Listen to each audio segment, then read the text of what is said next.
Bismillahirrahmanirrahim. Di sini saya akan memberitahu cara atau langkah-langkah untuk mengolah data SEM menggunakan aplikasi MeshJ. Nah, untuk menentukan distribusi ukuran partikelnya. Oke, langsung saja. Pertama-tama kita buka gambar SEM atau data SEM-nya. Kemudian kita klik analyze, kemudian set scale. Nah, set scale ini bertujuan untuk mengkalibrasi skalanya. Di sini kita remove saja, kemudian tekan OK. Nah, setelah itu kita zoom pada bagian ini, garis ini. Nah, kemudian kita tarik garis lurus atau stretch. Nah, setelah itu kita tarik garis sampai ujungnya sini. Pastikan kalian menggunakan shift ya, agar garisnya terlihat lurus. Nah, setelah itu kita klik analysis lagi, kemudian klik set scale lagi. Nah, di sini distance in pixelnya sudah didapat ya. Nah, kemudian non distance-nya kita ganti ke 100. Kemudian unitnya kita ganti ke mikrometer.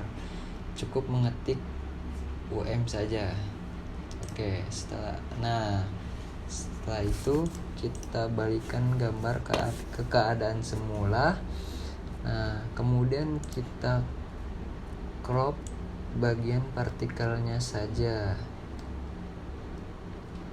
Nah, dipastikan garis ini lurus ya.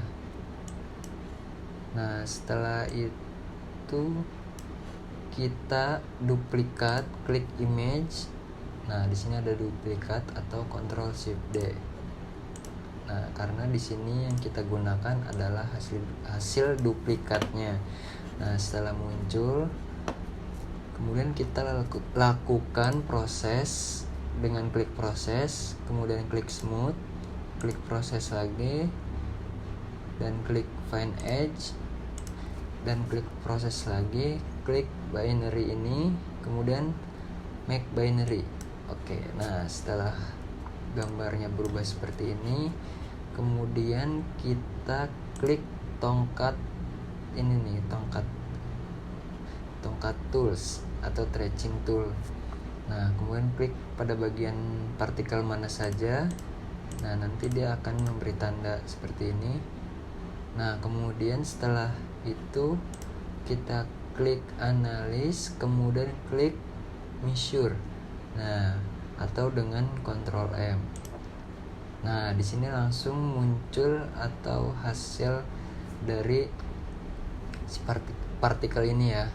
Nah, kemudian setelah muncul hasilnya, kita klik edit, lalu klik fill.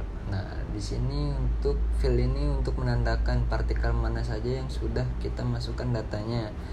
Nah, lakukan secara terus-menerus sampai partikelnya benar-benar dimasukkan datanya secara full ya.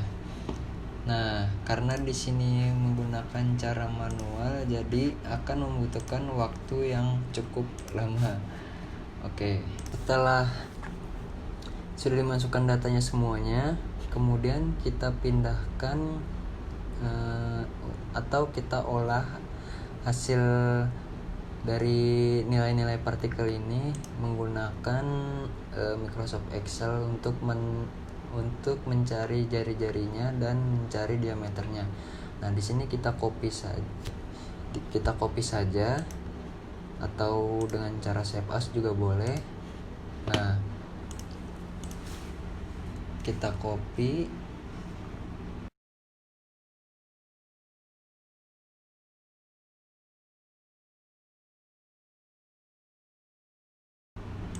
jadi di sini adalah area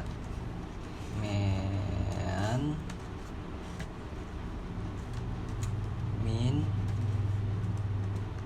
max. Oke. Nah, di sini kita mencari jari-jari. Nah, untuk rumus jari-jarinya di sini kita menggunakan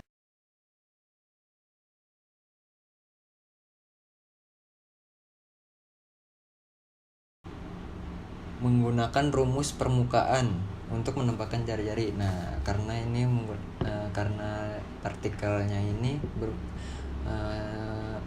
berwujud seperti bola atau lingkaran, jadi kita menggunakan rumus permukaan. Nah, di mana rumusnya itu yang pertama sama dengan buka kurung 2 kali, terus klik pada bagian area ini, kemudian dibagi, buka kurung 4 dikali 3,14 tutup kurung 2 kali pangkat 0,5.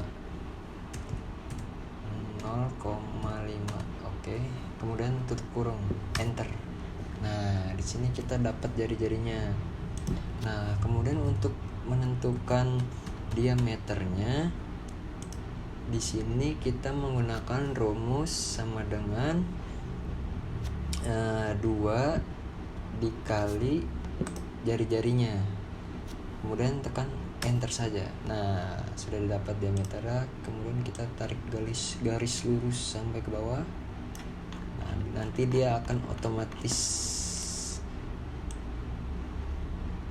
lakukan hal yang sama untuk yang diameternya.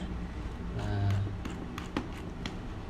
jadi kita sudah dapat nilai jari-jarinya dan nilai diameternya. Kemudian kita olah untuk membuat histogram menggunakan aplikasi Origin. Nah, untuk membuat histogramnya ini kita menggunakan data diameternya atau hasil diameter yang sudah kita hitung tadi. Nah, kita copy saja nilai-nilai diameternya, kemudian kita masukkan ke Origin. Nah, sudah masuk Origin. Nah, kita masukkan nilai diameter tadi ke sumbunya ya. Langsung kita paste saja. Nah, di sini setelah dipaste nanti dia akan muncul ya angka-angkanya.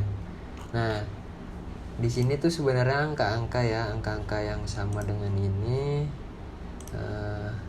Hanya tetapi di sini yang terbaca hanya pagar-pagar. Nah, sebenarnya ini hanya angka-angka biasa, tapi yang kebaca hanya pagar-pagar. Tapi ini tidak mempengaruhi kepada angka-angka yang di sini ya, sama saja sebenarnya. Nah, langsung saja kita buat histogramnya. Pertama kita copy semuanya. Oke, kemudian klik kanan, kita klik plot. Nah, setelah klik plot, kita cari statistik. Nah, di sini akan muncul histogram. Klik saja histogramnya. Nah, ini hasil dari data yang tadi kita buat histogram atau grafik pertama. Kemudian untuk membuat grafik keduanya, kita klik bagian grafik ini, kita klik kanan, cari ini nih, worksheet. Oke. Nah, setelah itu dia akan mendapatkan nilai bin centimeter sama count. Nah, di sini kita copy bagian bin centimeternya dan countnya, kita klik kanan, klik plot, kemudian klik kolom untuk mencari grafik kedua. Nah, oke. Nah, setelah dapat grafik keduanya, di sini kita langsung klik analisis, kemudian klik fitting, kemudian klik ini non-linear, langsung kita klik open dialog. Nah, tunggu sebentar.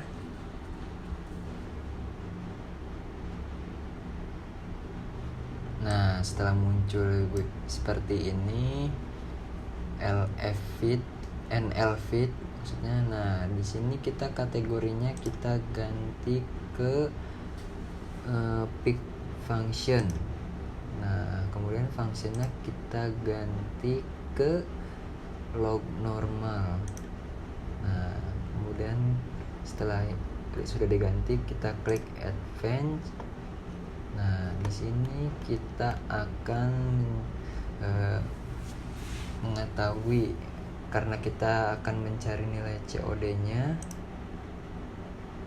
Di sini kita tinggal klik tadi quantity, kemudian klik fit statistik, kemudian kita cari R2 atau COD. Nah, kita centang saja. Kemudian ketika sudah selesai, kita klik fit. Nanti dia akan muncul hasilnya. Nah, ini dia hasilnya. Nah, setelah itu didapat nilai-nilainya, yaitu yang XC ini sebagai nilai rata-rata partikelnya. Oke, sebentar agar lebih jelas di sini saja. Nah, agar lebih jelas di sini. Nah, ini XC sebagai nilai rata-rata partikelnya. Kemudian untuk COD-nya kita memiliki nilai 0,93236. Nah, ini merupakan hasil yang bagus karena mendekati 1. Oke. Mungkin itu saja yang dapat saya sampaikan. Kurang lebihnya mohon maaf apabila ada bahasa yang kurang dipahami atau dimengerti. Wassalamualaikum warahmatullahi wabarakatuh.